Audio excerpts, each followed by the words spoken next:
Marami ngayon na naghahanap ng mga traidor sa lipunan. Ha?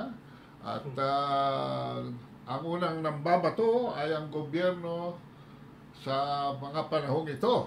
Ha? Pero meron tayong ibang anggulo ngayong hapon na ito.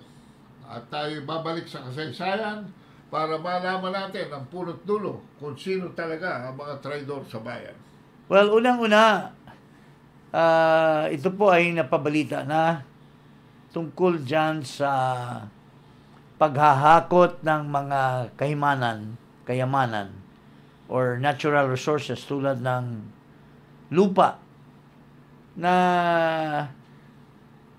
ng isang kampanya or isang grupo at ito ay binibenta sa China or sa Chinese government, no? Hindi natin masusi ng mabuti dito sa news report kung saan ba dinala ito at sino itong mga involved. Pakinggan natin yung news several years ago which has relevance today since this involves China. Ito po, pakinggan natin itong news report. 7 years ago. Iniimbestigahan na ng Department of Environment and Natural Resources o DENR ang umanay paghahakot ng lupa ng China sa Zambales na itinatambak sa Scarborough Shoal. Ito ang balita ni Ray Pelayo. 2 bundok at kalahati Zambales pinagbili sa China. At sa lupang ito, dinala sa lapit ng Scarborough, nakabuo sila ng 3,500 hectares doon sa tabi ng Scarborough. Agad na ipinahinto ng bagong luklok na Zambales Governor na si Amor Diloso ang umano'y paghahakot ng China ng lupa sa bundok ng Santa Cruz, Zambales na ginagawang panambak sa inaangking lugar sa West Philippine Sea. Ayon sa gobernador, nakakaalarma na rin ang itinatayong military base ng China sa Scarborough. Airport na nga sila doon sa tabi ng Scarborough. Ang Scarborough Shoal ang lugar na pangisdaan ng mga Pilipino na kasing laki ng 3 bayan sa Zambales. Binili na ni Diloso ang mga mangingisda na huwag munang lumapit sa lugar dahil gwardyado umano ito ng 5 barko ng China. Mayroong mga nagtraidor kasi hindi naman pwedeng maghakot lang ang China sa lupa natin dyan sa Zambales kung walang kasabwat. At ito ang report dito sa magiting na sundalo at general natin na naibsan ang komunista dito sa LTF-LCAP, ang ating butihing general, General Parlade. Mayroon siyang siniri-report nung panahon pa tungkol dito sa paghakot ng lupa. Ito, pakinggan natin at tingnan natin kung anong sinasabi ni General Parlade. Nung nagbubuhos ng dolomite doon sa West Philippine Sea, panahon ni Pinoy yun, panahon ni Pinoy. Pinakita ko yung mga pictures. Dito yan nagsimula. Yan, kita niyo yung picture na yan. Ayan ang itsura ng mga islets doon sa West Philippine Sea nung sinisimulan pa lang. Nasaan kayo? 20 yan ito, 2013, 2014. Nasaan itong mga kritiko na ito? Hindi sila nagko-comment dyan. Hanggang nabuo na yung mga isla na yon, 4 niyan, tapos naging military bases na mga incheck. 2016 nung nakumpleto at yun nagkaroon ng arbitral ruling. So ngayon sinisisi nila ang gobyerno, pangulong presidente na hindi raw inaaksyonan yung ruling na yon. Paano nga ba?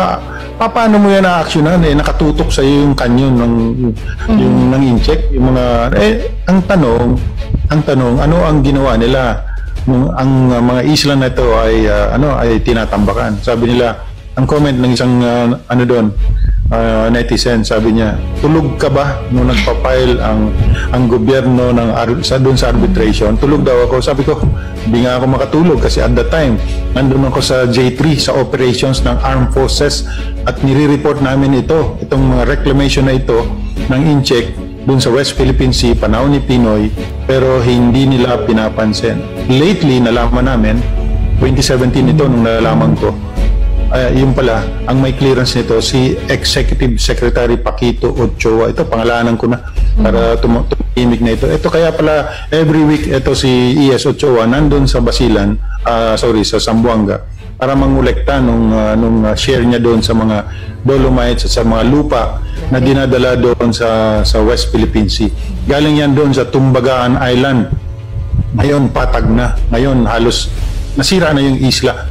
Kaya nandun na yun sa Languyan Bay ngayon, sa Languyan Island, yung mga kinukuha ng mga, after nung naubos yun, tumawid na doon sa Languyan Island. So, napakadami nito. Zambales, Mindoro, Palawan.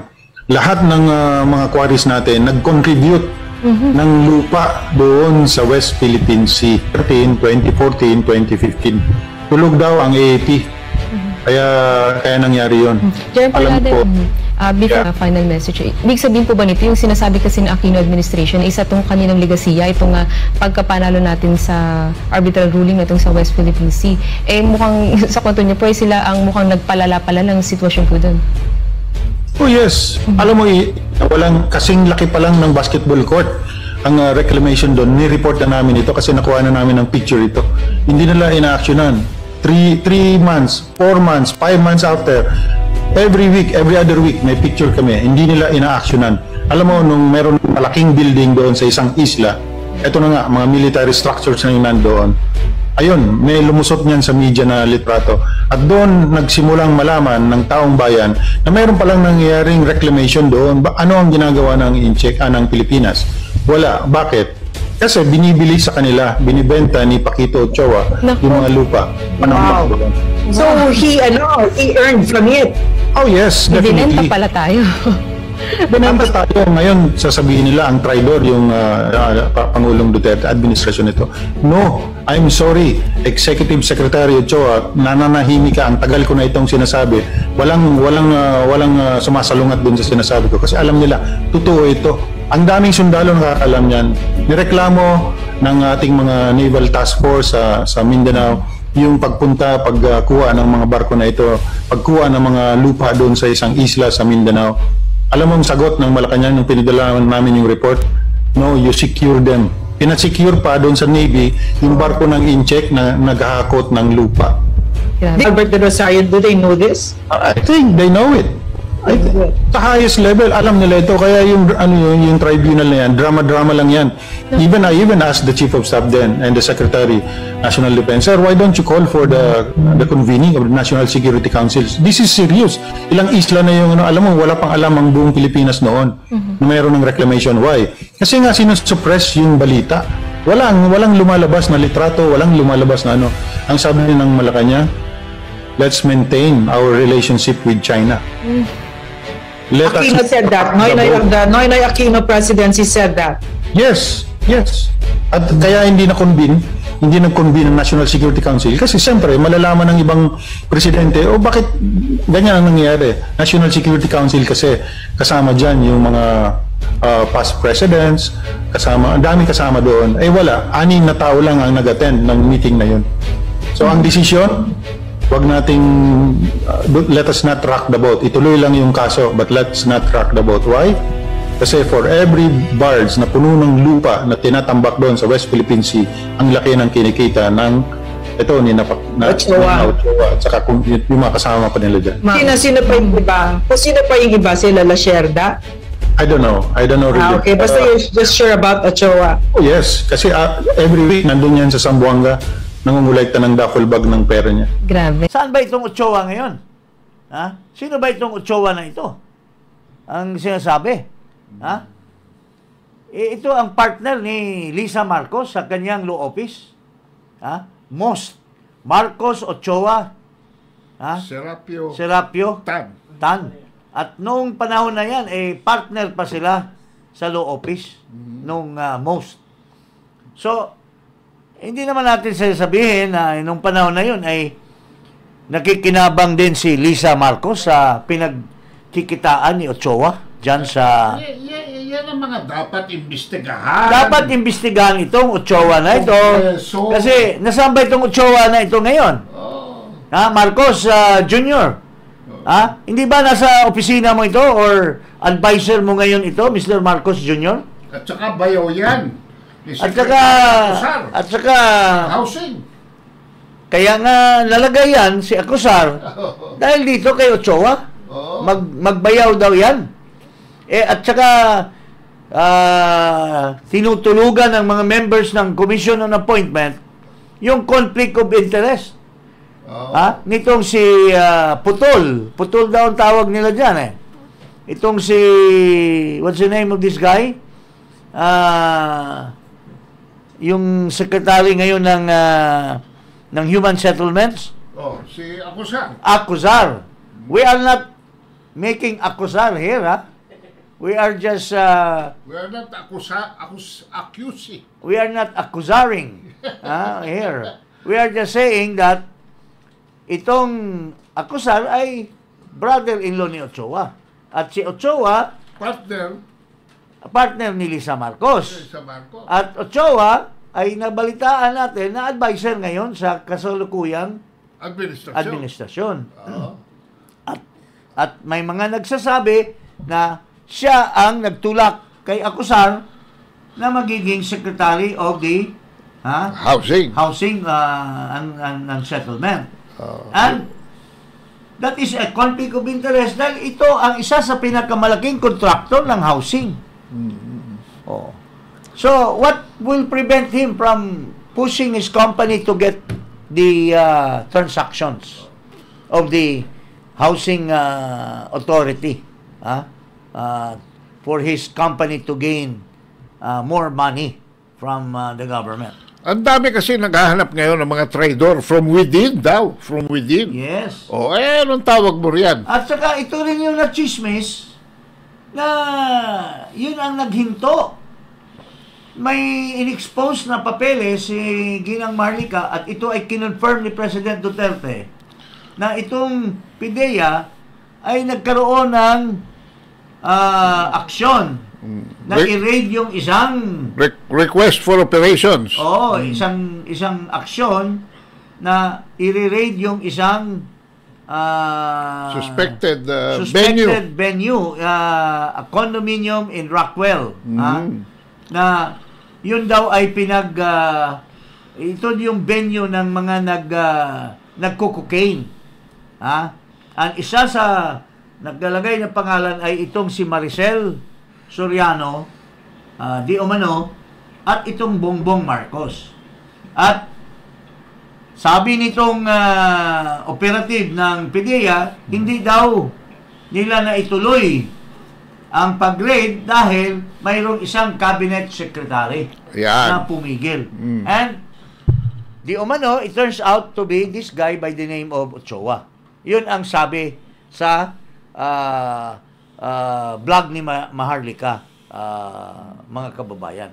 So, isa pala sa mga pambubudol ito ng pamilyang ito, no? Dahil yung asawa, kunwari, kasama ni Sara Duterte, pero yung may bahay, kasama naman ng mga dilawan. Paano? Yung may bahay ng presidente. Si Marcos Araneta. Dilawan pala. Kahalubilo mga dilawan. Dilawan. Kaya nga tuwang-tuwa ngayon yung mga dilawan, tulad ng isang sumisiping sa driver. At gumastos ng pera galing sa drugs. Ayan, isa yan. Mayroon pang isa dyan. Yung spokesperson ng talunan na kandidato ng Dilawan for president. Mayroon pang isang dating ni Noynoy Aquino, cabinet secretary sa politika. Daldal din ang daldal. Dati bungal yan dati. Ngayon nakabili na ng pustiso. At di umano, tinutulak na nitong may bahay na mawala si Sara Duterte para ang ipapalit niya ay yung kalaban ni Bongbong Marcos na hindi lang dilawan, kundi pinklawan. So, ito yung mga nandyan ngayon. Nandyan ngayon ng mga sabi ni Aimee, ito yung umaamuyong ito yung umaamuyong, itong Ochoa, nandyan sa Malacanang daw, yung isang spokesman, yung isang niligtas ni Bongbong na nakipagsiping parati sa driver. O, ito namang isa, yung bungal dati na nangligaw ng or boyfriend daw ito ng isang senador na leftist. Okay. Ito ngayon yung nagtutulak natanggalin si Sara kasi gusto niya ilagay si Leni Robredo. So going back to the expose of Parlade, Mr. Marcos, ikaw ay pinapalabas mo, Mr. Marcos, McCoy Jr., na si Duterte mayroong mga secret deals. Eh, hindi naman pala totoo according to Parlade. Biniblame niyo si Duterte. Ang may malaki palang sala, Secret? ang may secret deal pala dyan sa Scarborough Shoal ay ito. Minimension ni Duterte, ni Parlade na si Ochoa na kasalukuyan na kakampi nyo. O, anong masasabi mo dyan, partner? Masasabi ko dyan, hindi pwedeng hindi alam yan ni Lisa Araneta Marcos dahil sila pa ang magkasama sa abogasya. O, at ano dapat ang gagawin yan? That's treason Di ba? Treason. Hindi ba pwedeng imbestigahan at si Parlade is more than willing to testify because he has pictures, he has knowledge of the fact na nagbibenta at kumikita pa itong si Ochoa dito sa kalukuhan na ito. Kasi laki nung panahon ni Noynoy Aquino. Kasi laki pa lang daw ng basketball court. Nakuha na nila yung picture. Oh, tapos nagsasabi si Del Rosario, may he rest in peace, na itinregulate tayo ng China. Naglagay sila ng reclamation, naglagay sila ng base dyan sa Scarborough Shoal. Pero turns out pala na yung kasama niya, na amo niya doon sa executive secretary nung panahon na yon, yung pala daw ang nagsusupply. Supplier. At nagbuo nung reclamation ng Scarborough Shoal. O, tingnan mo. Ito dapat ang bibitayin, dapat. Ang mga taong bibitayin ng ating mga taong bayan. At dapat malaman ito ng armed forces at saka ang mga ordinaryong mga sundalo at mga pulis na ito ay moro-moro lang lahat ngayon dito sa administrasyon na ito. Yung pala mga islang yan ay joint project ng China at saka ng Pilipinas. Yes. Courtesy of what Parlade says, Mr. Ochoa. Can you imagine that? Tayo ay nanganganib sa gera kasi hinahabol natin yung China. At the back of it pala, it's a Filipino traitor who is the one supplying all these mga materials na to. Can you imagine that? Next time, kausapin natin dito sa ating program si General Parlade. Imbitayin natin. So, yun po ang nakakatakot ngayon. Hindi mo na alam kung sino talagang mapagkatiwalaan natin sa gobyerno ni Marcos. Tapos, it's now being controlled by Dilawan kasi itong asawa ni Marcos ay Dilawan din naman ito Pinsan ni Marrojas ito So, she was never Duterte by heart. Actually, sinusuklaman niya yung mga pamilyang Duterte. Noon pa, nagtanim na siya dyan. Nagtanim na siya, noon pa. Okay. So, yun po mga kababayan.